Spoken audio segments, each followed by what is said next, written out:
You know that feeling, right?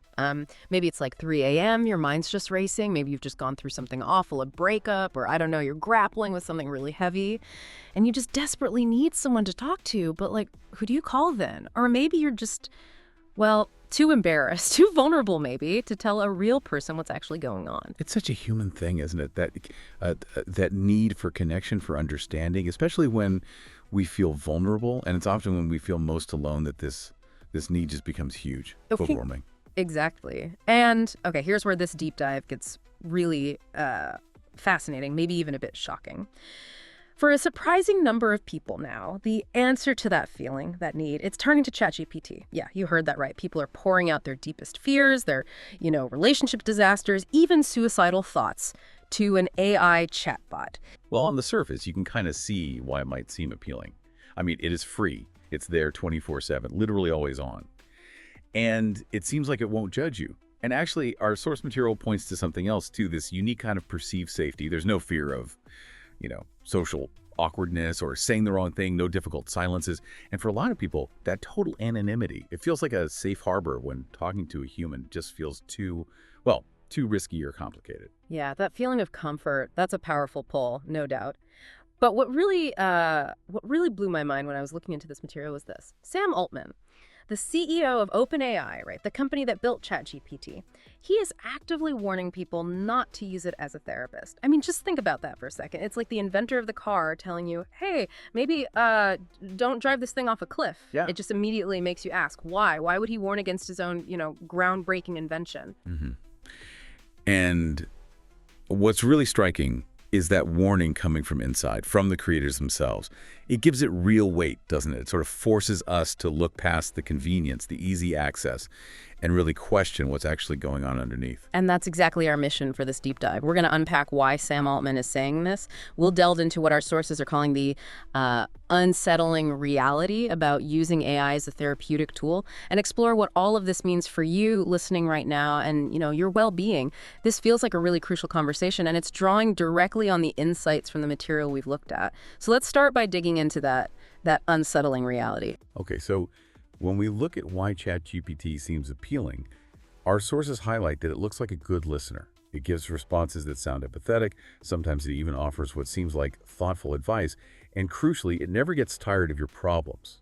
It's really a marvel of pattern recognition, right? It processes just billions of data points to generate these incredibly convincing replies. But that very sophistication, what creates this compelling illusion of understanding.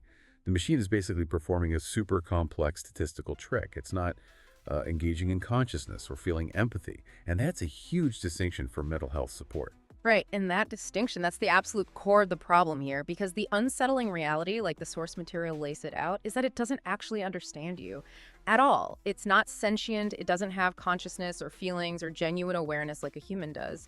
So when you're pouring your heart out, it's not truly listening or getting your pain. It's just predicting the next likely word in a sentence based on all the text it's learned. It's mimicry, it's not empathy.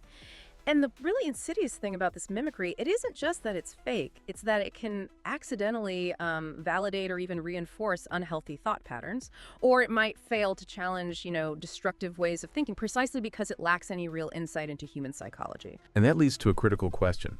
If it doesn't understand, how can its advice possibly be reliable, especially someone's in crisis? The material we reviewed actually points to cases where people in really serious mental distress got suggestions that were, wildly inappropriate. Unlike a human therapist who, works within ethical rules, uses clinical judgment, understands risk, an AI's main job is just matching patterns. So when you push it, it can generate new advice from its data, but without a real safety net, without grasping the seriousness of human suffering. These suggestions can be not just unhelpful, but potentially catastrophic. We're talking about responses anywhere from a kind of dismissive, have you tried just being happier, right through to genuinely dangerous advice for people in, say, abusive situations. That's a really powerful point about the danger of the advice itself. But even if, let's say, it seemed to help a bit in the moment, our sources show this deeper, maybe more insidious problem. Using ChatGPT for therapy is basically like, the phrase used is putting a Band-Aid on a bullet wound. Real therapy, real healing. It isn't just about venting, right? It's about structured healing, getting professional insights, maybe confronting some hard truths that an AI just it cannot deliver that. So you might feel a tiny bit better for a minute, but you're not getting the actual support you need to fix the root cause. Precisely. And if you connect that to the bigger picture, it becomes pretty clear. Relying on ChatGPT for complex emotional stuff, psychological issues, it can actually stop you from seeking proper structured help. Right. It gives this false sense of making progress, which might delay or even completely replace the kind of help that leads to real lasting change. And that's where that temporary comfort becomes a really serious danger. Okay, so if it's so risky, then why? Why are so many people actually turning to it? And the answer seems, well, it's simple, but also kind of heartbreaking. Genuine human therapy can be expensive. It's often hard to get an appointment. There's waiting lists. And for many people, it's just terrifying to even think about opening up like that. So, imagine you feel like you're drowning and ChatGPT is right there, like the closest life raft. You're probably not thinking about whether it's clinically approved. You're just grabbing onto anything to stay afloat. And this really highlights a critical point that our sources keep stressing. AI, at least as it is now, it just isn't built to save lives, especially not in this incredibly nuanced, complex, deeply human area of mental health. And when we start projecting that ability onto it, that's when we step into really risky territory. Yeah. The urgency, the desperation people feel when they need help can lead them to choices that aren't actually in their best interest just because the real alternative seems so hard to reach. Indeed. Yeah. It's a temporary fix that just papers over the deeper issues and maybe prevents people from finding the real support that is out there. So let's just quickly recap our deep dive then. While ChatGPT might sound like it cares, and yeah, it's always available, the unsettling reality is it doesn't truly understand you. Not really. It can give dangerous or just plain wrong advice. And ultimately, it's acting like that Band-Aid on a bullet wound, not providing real structured healing. AI isn't built to save lives, and relying on it for serious mental health support is, well, it's incredibly risky. And it's just so vital to remember the value, the irreplaceable value of genuine human connection and professional support when you're facing these kinds of challenges. You really deserve better than, a robot's half-baked advice. You should be cared about for real by someone who can actually understand and help guide you through whatever you're experiencing. So if you have been using, or maybe just thinking about using ChatGPT for therapy, please reconsider. There are real alternatives out there that can genuinely help. And our sources point these out clearly. For immediate, non-judgmental human connection, crisis hotlines are available. Lots are free, totally anonymous.